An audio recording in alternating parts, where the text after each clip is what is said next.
작품 해설. 문제작 빈처가 갖는 의미. 빈처는 대비적인 희생화의 혹독한 비판 이후에 나온 작품이라는 점에서 주목을 요한다. 희생화에 대해 황석울은 물론 소설은 아니다. 이것은 하등의 예술 형식을 갖추지 아니한 그저 독백도 아닌 일개 무명의 산문이며 너무 허위와 과장이 많은 급행적 고답적 단편이다 라고 혹평해버린다. 일반적으로 대비적의 실패는 작가에겐 중요한 터닝포인트가 된다. 그 지점을 어떻게 돌파하느냐에 따라 작가로서의 존재론적 가치를 물을 수 있기 때문이다. 현진건은 황석우의 비판을 자신의 결점을 메꾸는 쓴 약으로 받은 모양이다. 그 이후에 발표한 빈처는 현진건의 출세작이 되었기 때문이다. 현진건은 자신의 결점에 대해 아다시피 내가 별로 천품은 없느나 어쨌든 무슨 저작가로 몸을 세워보았으면 하여 나날이 창작과 독서에 전심력을 바쳤다. 물론 아직 남에게 인정될 가치는 없는 것이다 라고 빈처에서도 담담히 밝히고 있다. 빈처가 현진건에게 중요한 터닝포인트가 되었다는 것은 다음 몇 가지에서 나타난다. 첫째, 현진건에게 수식어처럼 붙는 사실주의 작가의 출발이 여기에서부터 시작되었다는 점이다. 박영희가 빙허는 빈처에서 사실의 묘사법이 시작되어 타락자에서 꽃이 피고 불에서 결실이 되었다 라고 주장하는 것도 이를 증명하고 있다. 신변적인 이야기지만 종결강조 구성 등 빈틈없이 조화된 구성과 세밀한 표현으로 사실주의 기법의 정수를 보여준다. 그리하여 표본실의 청개구리를 발표한 염상섭과 함께 사실주의 문학의 개척자로 문명을 얻게 된다. 이후 나온 술 권하는 사회, 지새는 안개, 할머니의 죽음 등은 세계에 대한 객관적 묘사라는 사실주의 문학의 원숙기에 해당한다. 둘째, 지식인의 문제에 대한 진솔한 고백이다. 일제식민지 당시 가장 큰 사회적 문제 중의 하나는 바로 인텔리겐차라 불리는 지식인들에 대한 것이었다. 지식인이라는 계층이 갖는 독특한 세계관과 그들이 차지하는 사회적 가치, 그리고 현실적인 문제 등이 식민지라는 왜곡된 현실 속에서 해결되지 못한 채 미해결의 상태로 축적되어 가고 있었다. 지식인에 대한 문제는 현진건 이전에도 이인직과 같은 신소설 작가들과 이광수 등에 의해 그려진 바 있지만 그들을 지배하는 것은 현실이 아닌 열정뿐이었다.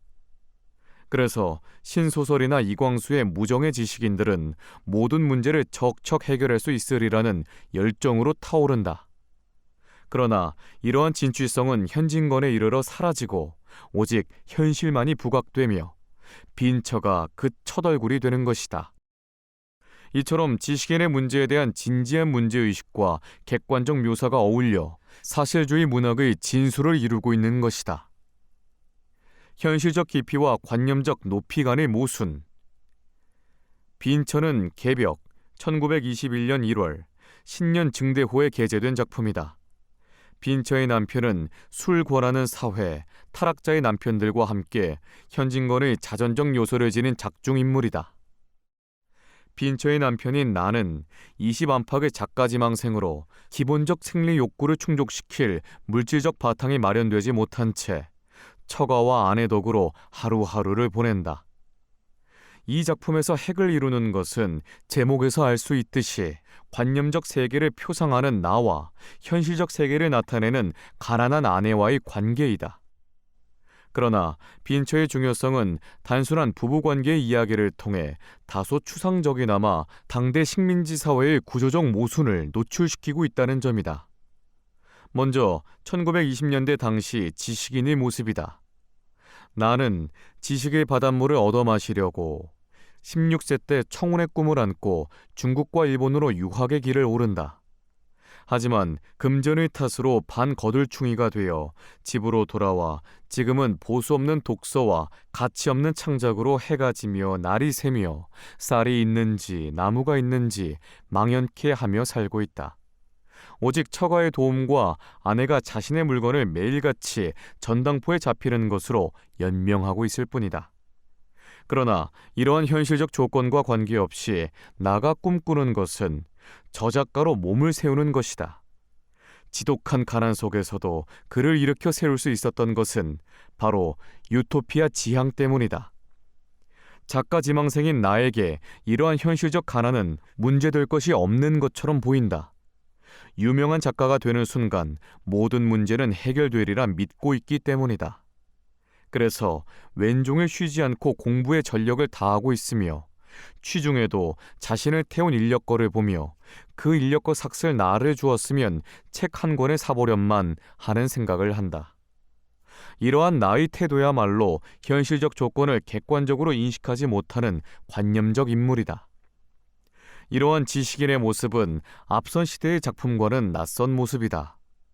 신소설이나 이광수의 무정에 나타난 진취적인 지식인의 모습이 1920년대에 들어와 이렇게 변모하는 것은 그들을 수용할 수 없는 식민지 사회의 모순과 연관되어 있다. 일제는 식민 통치 수단으로 전통적인 양반 관료들을 그대로 등용하는 인사정책을 통해 새로운 지식인들에게는 일자리를 제공하지 않았다. 그래서 인텔리겐치아의 실업 문제가 사회적 이슈로 등장했으며 이것이 후에 룸펜 소설 혹은 지식인 소설을 낳는 문학적 배경이 되는 것이다. 두 번째는 관념지향적인 삶과 물질지향적인 삶 사이의 갈등이다. 남편인 나가 지향하는 관념적 세계의 완결성은 현실적 조건인 돈, 물질과 마주치는 순간 와해되기 시작한다.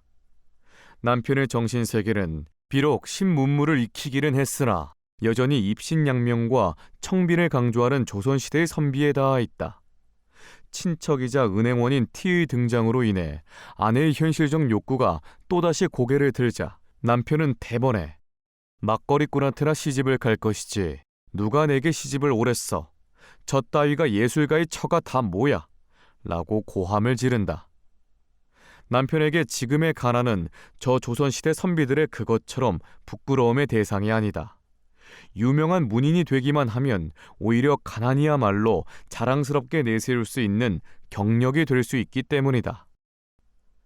남편과 은행원 T와의 비교에서 중심을 이루는 것은 돈에 대한 개념이다. 동일하게 돈을 추구하고 있음에도 남편과 T 사이에는 언제나 무능과 재능이라는 비교가 뒤따른다. T는 성실한 은행원으로서 출세의 길을 밟아가고 있다. 월급도 오르고 있으며 주식에 눈을 돌려 엄청난 이익을 남겼다. 뿐만 아니라 각 은행 사무원 경기회에서 우수한 성적까지 올렸다고 한다. T야말로 자본주의 물신적 사회가 지향하는 이상적인 존재다. 그러나 남편은 그 잘난 업문 섞어서 무어라 끄적거려 놓는 실업의 아들놈일 뿐이다. 그렇다면 이러한 차이는 무엇 때문에 나타나는가? 남편도 T처럼 출세를 위해 글을 쓰고 있지만 그에게는 현실적 감각이 존재하지 않는다. 돈이란 바로 현실적 감각의 표상이 아니던가. 이것이 바로 조선시대 선비와 근대적 지식인의 모습을 동시에 지닌 남편의 한계이다. 남편은 출세에 대한 열망만 존재할 뿐 이 냉혹한 현실 속에서 어떻게 해야 하는가라는 방법론이 부재한 것이다. 1인칭 시점과 질투의 시선. 빈천은 술고라는 사회, 타락자와 함께 현진건의 자전적 요소를 지닌 작품으로 1인칭 소설 또는 1인칭 서술 상황으로 이루어져 있다. 그래서 서술자 자신이 곧 서술 세계의 주인공이 되어 체험된 영역의 관점에서 사건을 이야기한다. 서술자가 나로 한정된다는 것은 자전적인 혹은 자기 투영적 성격이 강해질 수밖에 없는 환경적 제약을 받는다. 그래서 1인칭 화자는 화자 자신의 제한된 경험만을 전달하기에 주관적으로 인식한 세계만을 보여준다. 따라서 독자들은 세계 상황과 그곳에 사는 사람들에 대한 광범위한 정보로부터 제약당할 수밖에 없다. 그렇기에 화자가 제공하는 범위 안에서만 소설의 세계를 이해할 수 있는 것이다. 현진건은 그의 초기 작품들에게서 이처럼 1인칭 화자를 즐겨 다루고 있는데 이는 일본 사소설의 영향도 있겠지만 무엇보다 현진건이 가지고 있었던 사실주의의 경도에서 온 영향이 아닌가 싶다. 즉, 자전적 이야기를 쓴다는 점에서 가장 적당한 시점은 자연스럽게 1인칭으로 귀결된다. 자전적 이야기란 허구적 성격에서 벗어난 배허구에 가깝다. 자신의 이야기를 배허구, 즉 사실에 가깝게 쓰기 위해선 서술자는 자신이 맞는 것이 가장 적당하며 이는 사실담으로서의 신뢰성을 부여할 수 있는 장점이 있다. 그런데 재밌는 것은 빈처의 시점이 갖는 모습이다. 빈처의 서술자는 주인공인 나이지만 주된 서술 대상은 자신이 아닌 아내에게 집중이 되어 있다. 다시 말해 표면상 주체는 나이지만 실질적 주인공은 아내인 것이다. 특히 아내의 물질적 욕구와 정신적 지향 사이에서 갈등하는 심리에 나의 시선은 집요하게 따라다닌다. 이 작품은 표면상으로는 1인칭 주인공 시점을 선택하고 있지만 실상은 강박증 증세로까지 보이는 나의 시선으로 인해 관찰자 시점이 작품을 압도하고 있다. 서술자의 시선은 아내의 얼굴 표정에 집중이 되어 있으며 특히 아내의 눈에 시선이 모아지고 있다. 눈이란 감정의 거울과도 같은 것이기 때문이다. 나의 시선은 근저에서 세밀하게 아내의 표정과 그에 따른 심리적 변화에 민감히 반응하면서 묘사하고 있다.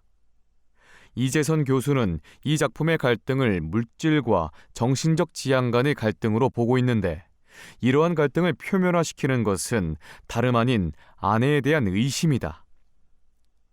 나의 유일한 신앙자이고 위로자이던 저까지 나를 안이 믿게 되었다. 갈등의 출발은 여기에 있다. 유일한 믿음의 대상이었던 아내가 줄어드는 살림을 보며 탄식을 하자 나는 동정심이 없지 아니하나 심사가 어쩐지 좋지 못하였다 라고 심리적 갈등을 드러낸다. 이러한 나의 심리는 여기서 멈추지 않고 점점 구차한 살림에 실증이 나서 못 견디겠지에서 결국엔 세상 사람이 다 나를 비소하고 모욕하여도 상관이 없지만 마누라까지 나를 안이 믿어주면 어찌한단 말이오 라며 자신의 심리적 갈등 원인을 노출하고 만다. 나도 어서 출세를 하여 비단신 한 켤레쯤은 사주게 되었으면 좋으련만. 이 작품의 핵심은 바로 이 대사 한마디에 응축되어 있다. 아내의 물질적 욕구에 부응하지 못하는 나는 관념적인 문학정신, 구식 여성에 대한 비하 등으로 상처받은 자신의 자존심을 회복하고자 한다. 나의 지향점은 정신적 가치가 아니다. 나의 창작 행위 이유는 무슨 저작가로 몸을 세워서 아내에게 비단 옷도 해주고 싶고 좋은 양산도 사주고 싶어서 왼종일 쉬지 않고 공부를 하는 것이다. 즉, 창작이란 나에게 물질적 풍요를 위한 행위이며 동시에 정신적 가치란 허구임을 드러내고 있는 것이다.